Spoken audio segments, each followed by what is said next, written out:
Hi everybody, it's me again. It's Johnny Pialu. I'm here with the third review, well, the review of episode 3 for Interview with the Vampire. It's called "Is My Very Nature That of the Devil?" And with this episode, we continue to see the main thing that just continues to plague Louis, which is trying to rectify his humanity with being a vampire now. He's still struggling with that, and he's still trying to find a bridge in between that. And it's kind of impossible.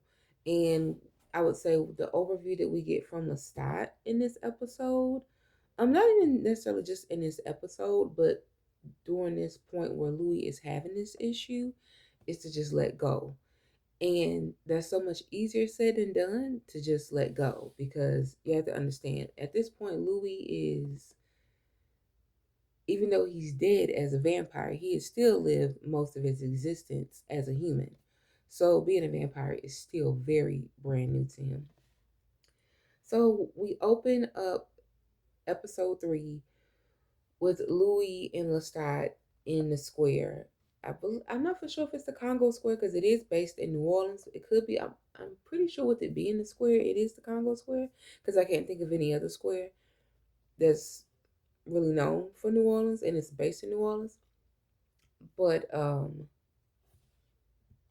there's a lot of they're exchanging, well, they're reading books, and well, I know Louis is reading a book, and it comes up to where once again they're questioning. Well, really, Louis questioning what is his purpose in life, and Lestat tells him his purpose is to just have a good life, enjoy the pleasures of life, and that be that. Whereas Louis is thinking, no, it has to be some other profound meaning. Like, what is the meaning of life? What is the purpose of his humanity? What is the purpose of his being? And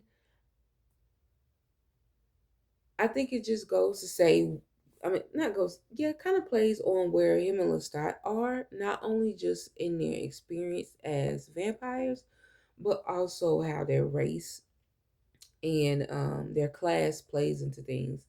I think because Lestat, technically, he is a white man who doesn't have the restraints of racism and the restraints of classism, what we can see in this time on him, he can see life as this vehicle to enjoy and have pleasure and just do things. Whereas Louis, who is on the other side, is always kind of with the idea of I'm in I have to endure this type of, you don't have to, but it's forced upon you because of the societal norms, that because of who you are subjected to these harsh realities. So it almost kind of makes you feel as if, well, it has to be some bigger meaning behind it. And it makes you feel as if your suffering has a purpose. And I guess that's where we come in with the purpose with Louis. I guess you kind of have, you feel as if, well, it has to be something at the end of it all. Whereas Lestat is like, no, that's that human stuff that y'all come up with. Life is to live because you're going to die, or you're going to be eaten, you're going to be fed on. That's just something to help you with your morality. No, like, no. And and that goes into when Louis is talking about, well, he doesn't want to feed on humans. And he says, well, they should only feed on people who are bad people.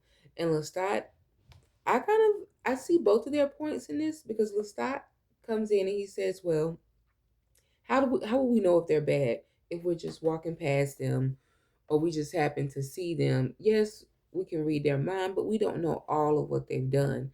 And somebody who technically is a bad person could be just simply doing something that is harmless. And so you won't think that they're a bad person and you will bypass that person. So trying to still be a vampire based on the parameter of morality, it just won't work. You have to really just go off your primal instinct. That's kind of the only way to be a vampire. Um, I'm looking at my notes. We end up at the Azalea where we meet Antoinette's character. During this time, she's singing on the stage. So Lestat and Louis are in the audience. Being that we just came from the scene where they were in the square and they were walking, what Lestat is upset with Louis. He feels as if Louis is refusing to be a vampire. He says a fish that won't swim or a bird that refuses to fly. This is also another not also yeah, but it's ugh. Lestat is also upset because when they did do try to go by Louis' rules or whatever, and Lestat ended up finding someone on the street for them to feed off of, Louis still wouldn't feed off of him. He went and fed off an animal. So that pissed Lestat off even more because it's like he kind of took this man's life for no reason. Because it doesn't show if Lestat fed on him, but he did it to make Louis feed on him, and Louis wouldn't do it. So he's even more agitated. He's pissed off at Louis.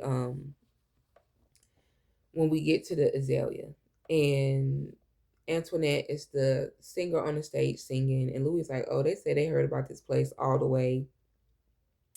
in um all the way in Atlanta." And what's important to know is that the Azalea, I'm not sure if I've referenced it in the past videos, but the Azalea used to be the Fair Play Saloon, which is used to be Tom Anderson's brothel house, and Louis bought it and named it the Azalea. So, let's lost my train of thought. They're in at the Azalea. One of the guys, the pianist, is playing, and Lestat is kind of messing with him, telling him that his playing has gotten lazy or whatever. And Lestat goes up there, and he ends up playing really good. And he ends up playing with the pianist, and it really wasn't that Lestat was messing with him. He was just kind of he was messing with him. It wasn't that he was really serious about what he was saying. He was just messing with him. We kind of get back to I think we do get back to the present day where Daniel is starting to kind of like bring things to the front. He's like, well, before you talked about him as if you hated him, but now you talk about him as if he was your lover. And it's in reference to when they were at the Azalea and Lestat was playing on the piano. Louis now claims that Lestat invented this classic piece, I think, called the Wolverine Blues. And I think that's when Daniel was like, wait a minute, it just kind of sound like you just pulling things out of nowhere, because now he is this lover that you want to commemorate in a way. And 50 years ago, you didn't have nothing positive to say about him. And I think that kind of just goes into where Louis is in his life. Um, I know it's more so in season 2, but in 1973, when he talks about Lestat, there are extreme tragic events that have happened since from where we are at this point in the story to when we first meet Daniel in 1973. And those things are very fresh. And so Louis is still dealing with that hurt and that disappointment and that perceived betrayal. That in those years, yes, he hates Lestat. Lestat is the bottom of the barrel. But I think now, being with the vampire bond, and I think Louis wants Lestat again. I think he wants this recollection to reach him somehow without explicitly saying that, oh, I kind of miss him. And I do kind of, I believe it's a recollection of his story, but I do also kind of believe, especially once we get into season 2, that it's more so like a subtle way of getting Lestat's attention.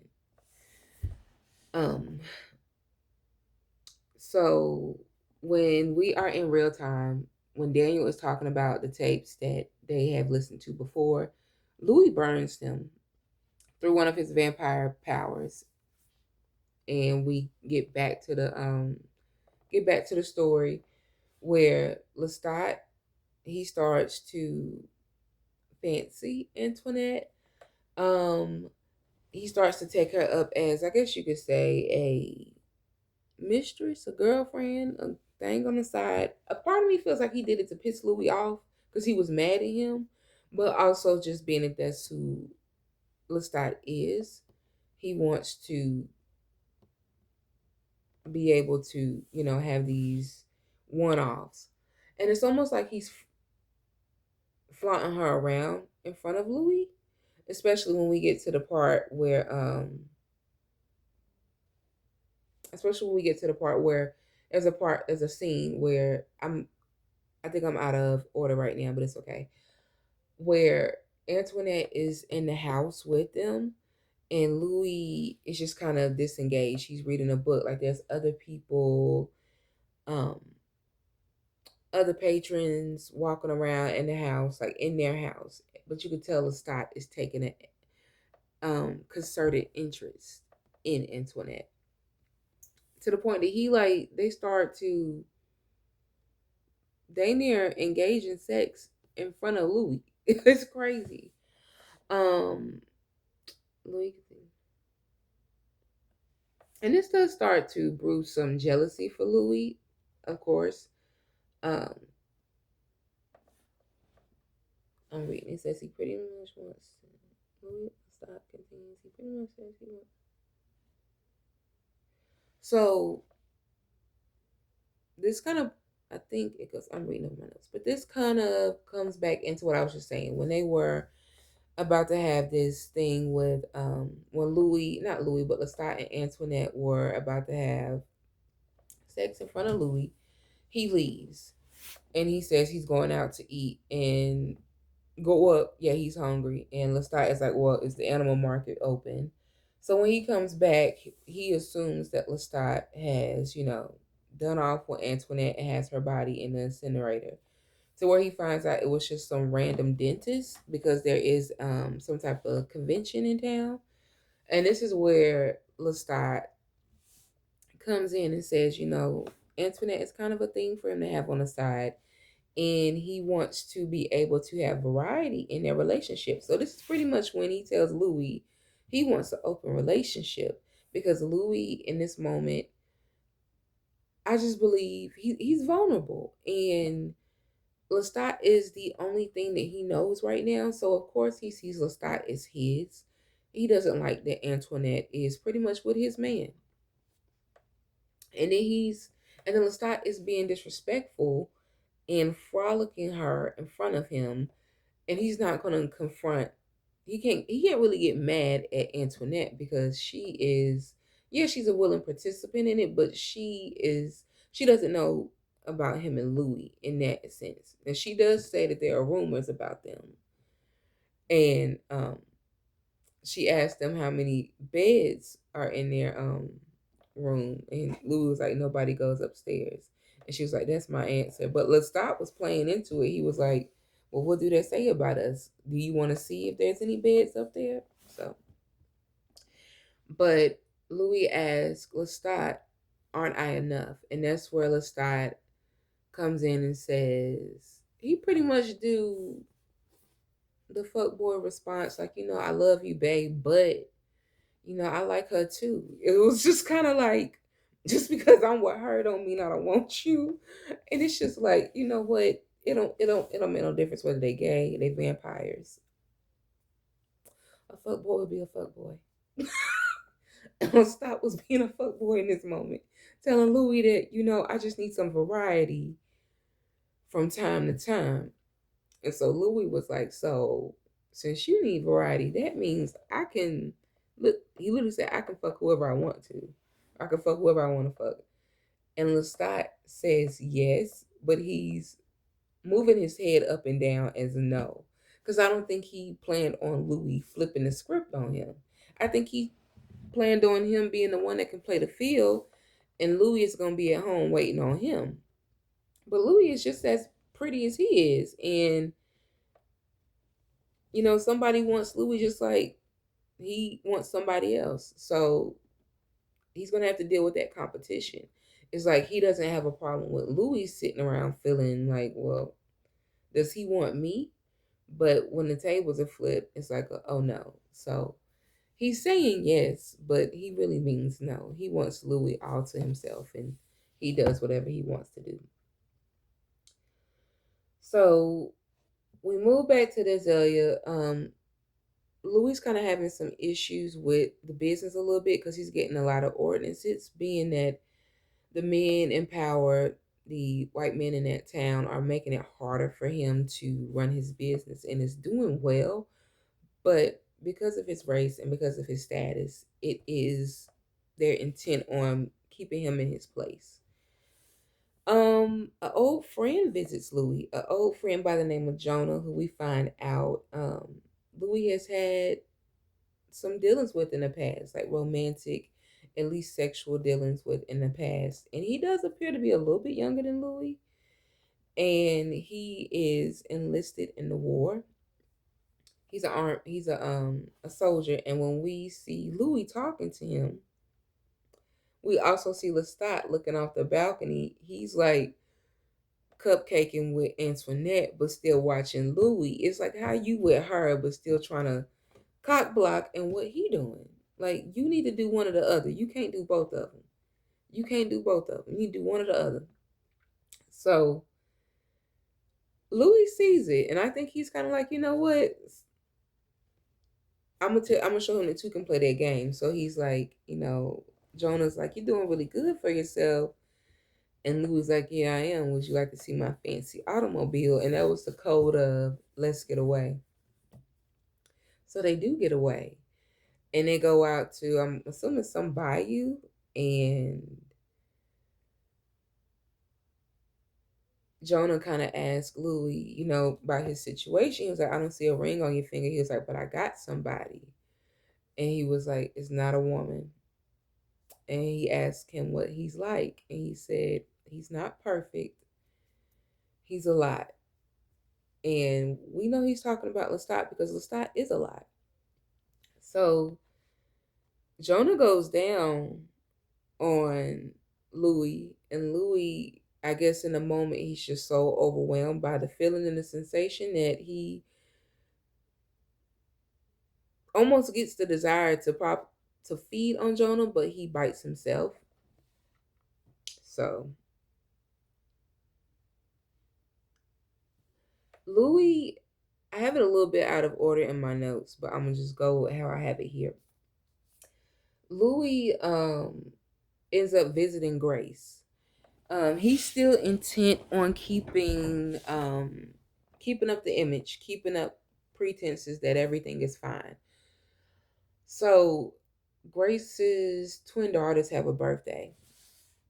He goes to take them some dolls, and of course it's at nighttime. So his mama meets him at the gate, and she's like, the party was X amount of hours ago. If you want to come around here, you come around here in the daytime.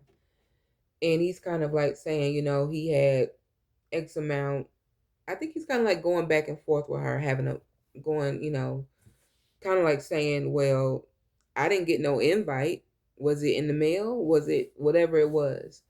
So he has these paper dolls he wants to give to the twins. And we learn that the twins are scared of him because the grandmother says to his mom, and she's like, don't go in there, they're scared of you. But she says it in a very patronizing way.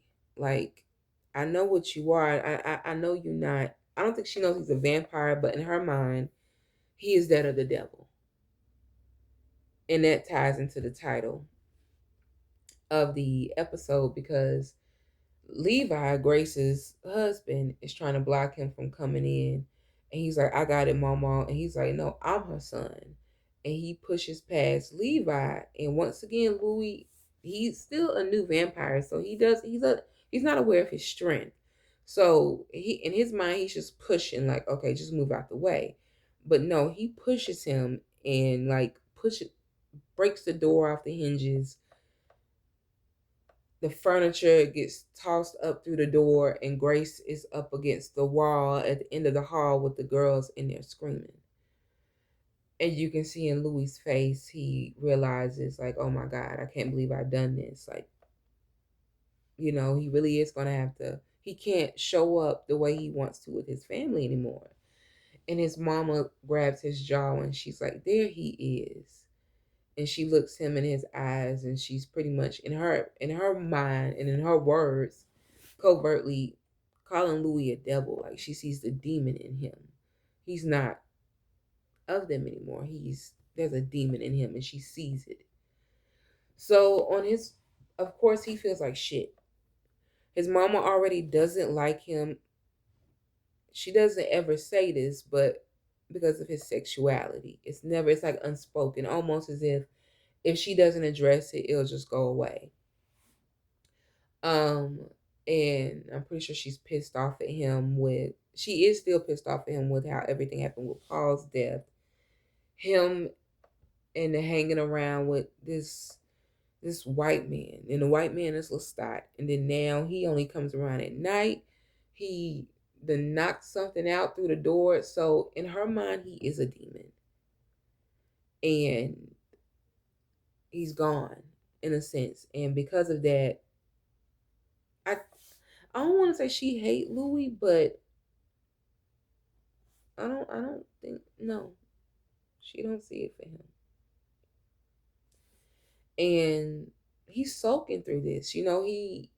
Louis is truly caught in a crossroads.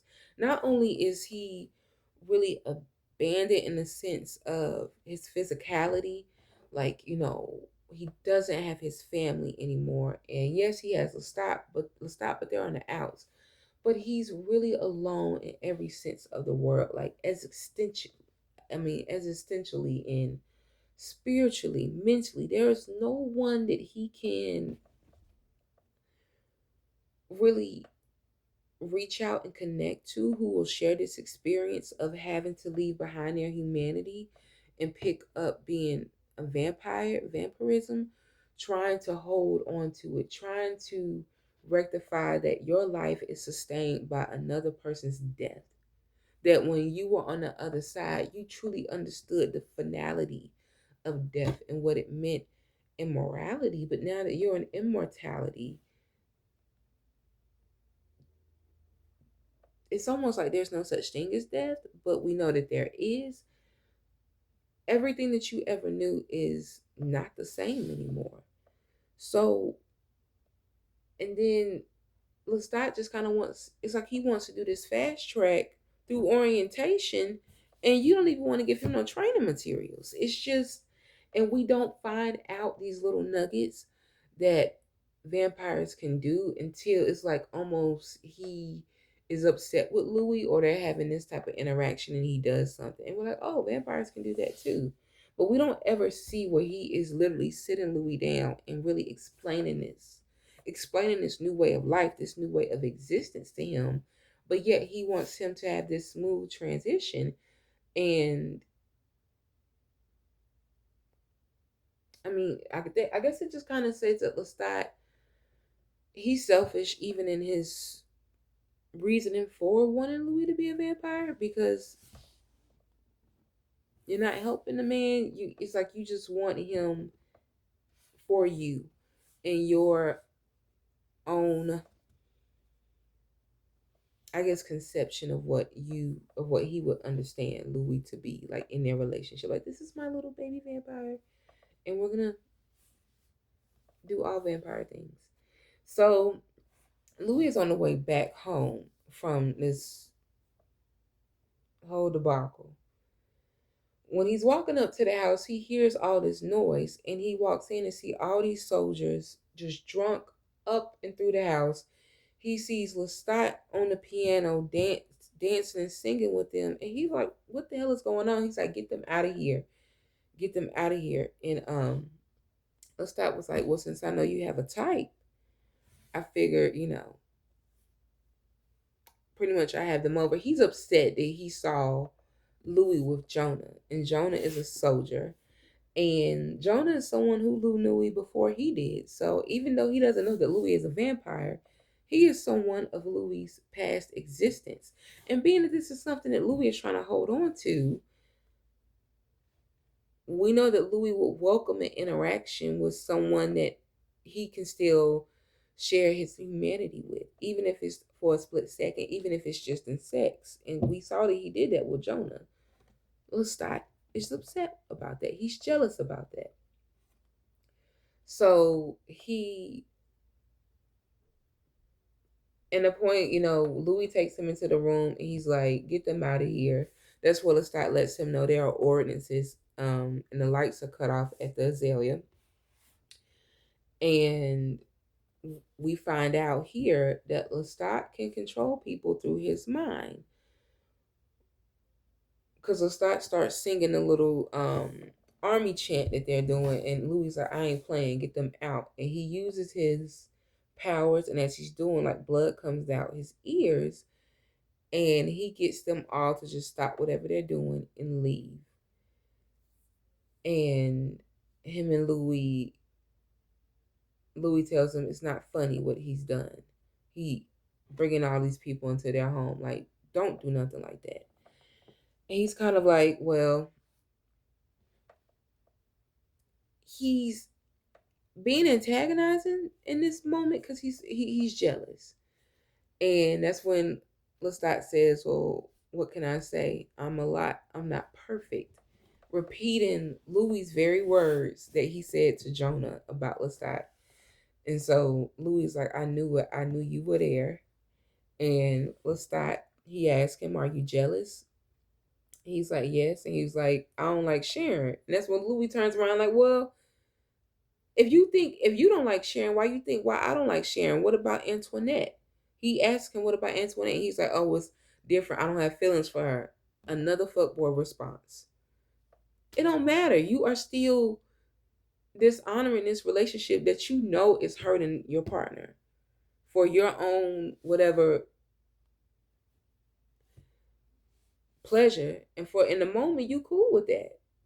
In the moment you were cool with that. In the moment you were cool with fucking over your partner for whatever fleeting gratification. So yeah, he asked him what about Antoinette. He's like, I don't have feelings for her. And he was like, he just gave me some face and I drove him home. Lestat has this outburst and he's like, I heard your hearts dancing. I heard y'all hearts dancing. This is how. So not only did you mess with somebody else, you mess with somebody who you had feelings for. So that familiarity, that romanticism, I'm still into you and you're still into me. It's there. And Lestat felt some type of way about it. But that's for him to get over.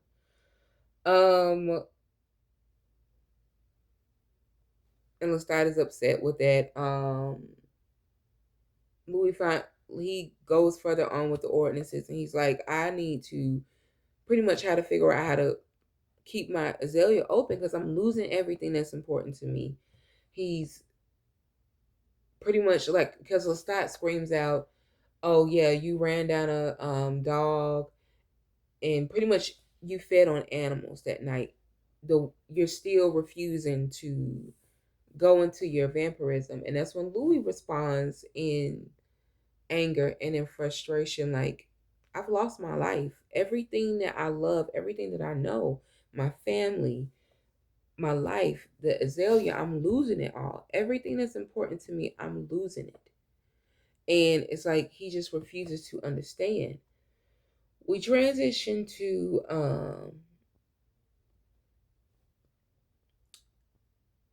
Louis and Lestat talking to the councilman. Because Louis confronts them about the Azalea's lights being turned off. And they're giving him rigmarole to run around saying, oh, all of these people in what do you say, Baton Rouge, pretty much, they want to clean up the image of the state and everything, which that is bullshit considering they are in New Orleans. And New Orleans has always been like a cultural, completely different place. It's really like a unicorn of a type of place, especially here in the South, where it's kind of like a anything goes. It's very spiritual. It's a party city. So to say that they was wanting to clean up the image, I mean, I'm pretty sure they had that they did, but to try to kind of say, or they want to get rid of prostitution and stuff. Well, yeah, I do know that they were getting rid of prostitution and stuff like that during that time, but it was more than that. They were legit just trying to make things harder for Louis. And Louis is able to get into the alderman's mind, and the alderman is like, Louis is just trying to continue to ride his Creole heritage. He needs to let it go. He's just a dumb pimp who got swindled in the deal. And that's when he realizes that Tom Anderson sold him. Well, he asked him, did he sell them? Because he was pretty much telling him that with all these ordinances, he's going to lose money and he'll probably have to sell his business. Who could he sell it to? They're saying that he can go to all these different streets and do business, but he won't be able to bring in revenue the way that he has before. And they're like, well, you could sell it 15 cents on the dollar, which is in reference to, I believe, episode one, when they were at the round table and they were wanting to do that business that they wanted Louis to set up, and they only wanted to give him 10%, but Louis argued for 15%. And that's when Louis is like, well, Tom, did you sell this to me knowing that y'all were going to do this in the end? So I would have to sell my business on the dollars and lose money. So Louis is extremely upset about that. Let me see.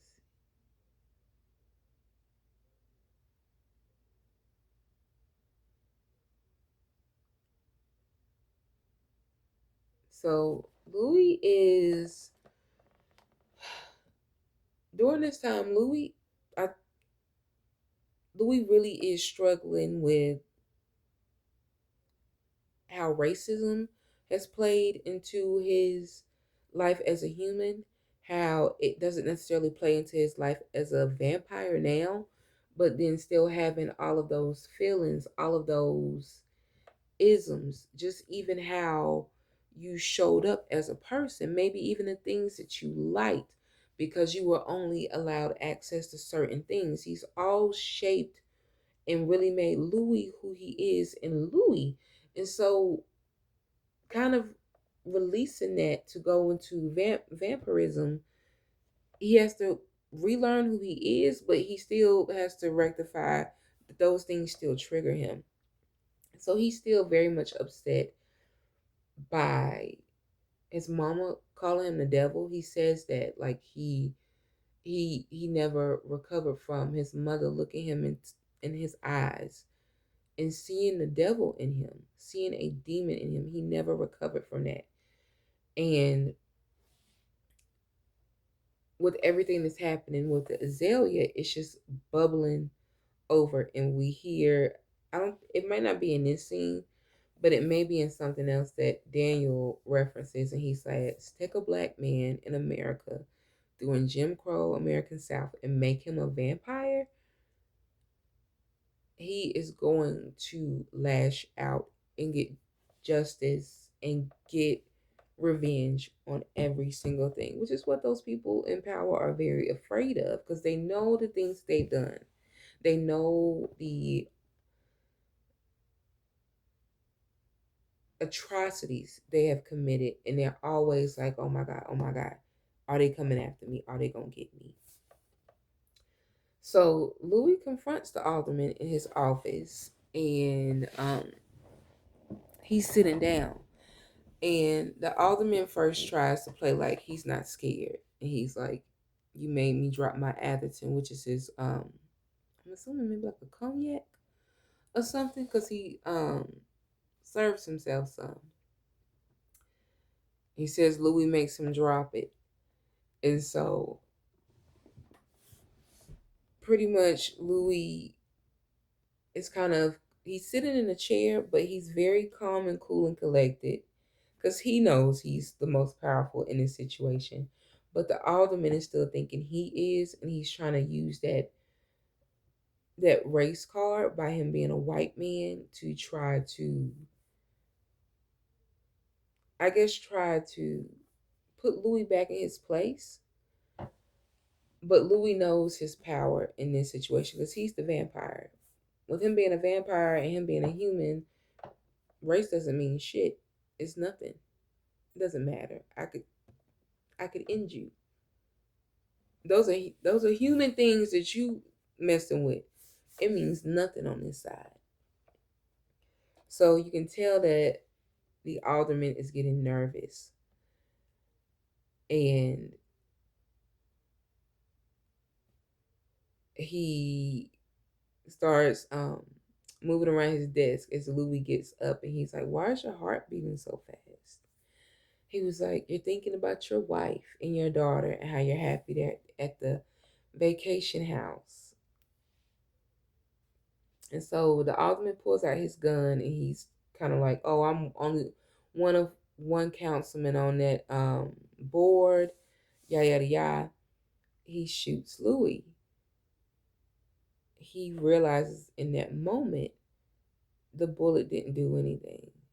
And Louis is like, "I'll let you reload." He becomes terrified. Terrified.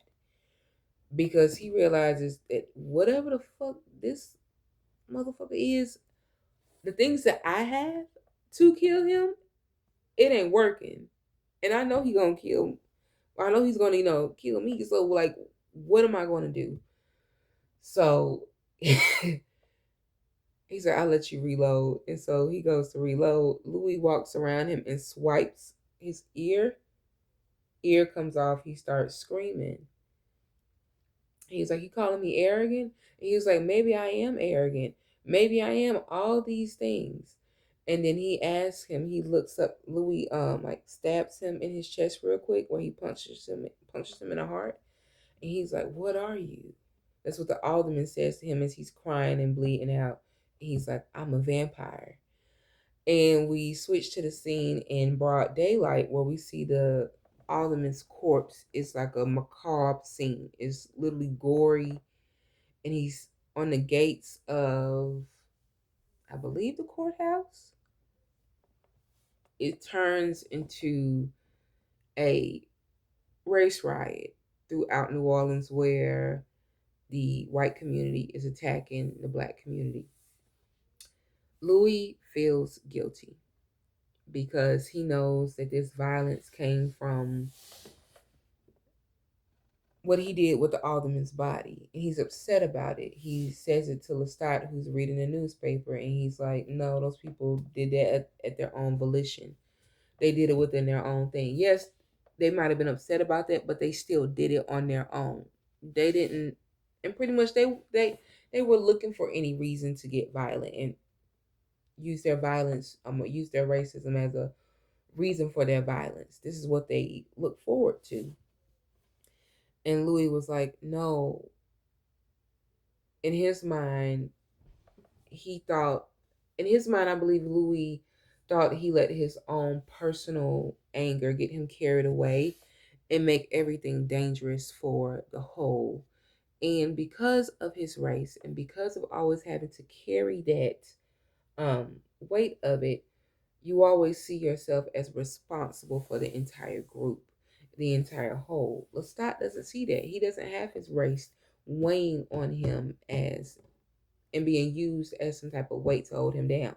He can freely go about his life. So he doesn't see the things, he doesn't even see his identity and his image the same way that Louis does, and seeing it as this responsibility to everyone. Whereas Lestat is, my responsibility is to myself. Um, Self-preservation. So in Lestat's mind, this is Louis, the way Louis did the alderman's body. He's like, "Oh, I'm so happy. I'm so proud of what you've done. You're really stepping into becoming a vampire." And Lestat and Louis is like, "No, I did this for my people." And pretty much everything what they had been through. Because during this time leading up to that, we see all these different flash shots. Well, I would say, frames. I don't know if I'm saying that right. Of all the different ways that law enforcement were messing with Louis and the Azalea. So his anger, his frustration was just mounting and mounting.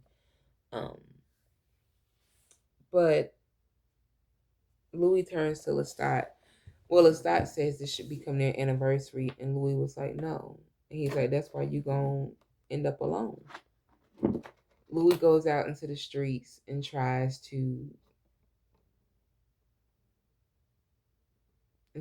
find, I guess in any way tries to find in a way where he can help and try to rectify the damage that he's done. And that's where we see him go into this house, this boarding room house. He hears his cry for help and he goes in to save this person. And I believe that's where episode 3 ends. And episode 3 is called Is My Very Nature That of the Devil? And we see it throughout the episode and even up until now. But even in these moments, because Louis really had his first dark moment and how he killed the alderman and how he just really went into his vampirism with that and trying to rectify that. Well, am I of the devil now? Because I'm on this other side and I'm really going into it. My mother has seen the devil in me or what she thinks to be the devil. So he's really trying to rectify with that. So once again, if you enjoyed this episode, if you enjoyed this review, um, let me know in the comments. Get the conversation started. Get a little back and forth. Let me know. Like the video if you like it, and we'll be back next time with the review of episode 4. Thank you.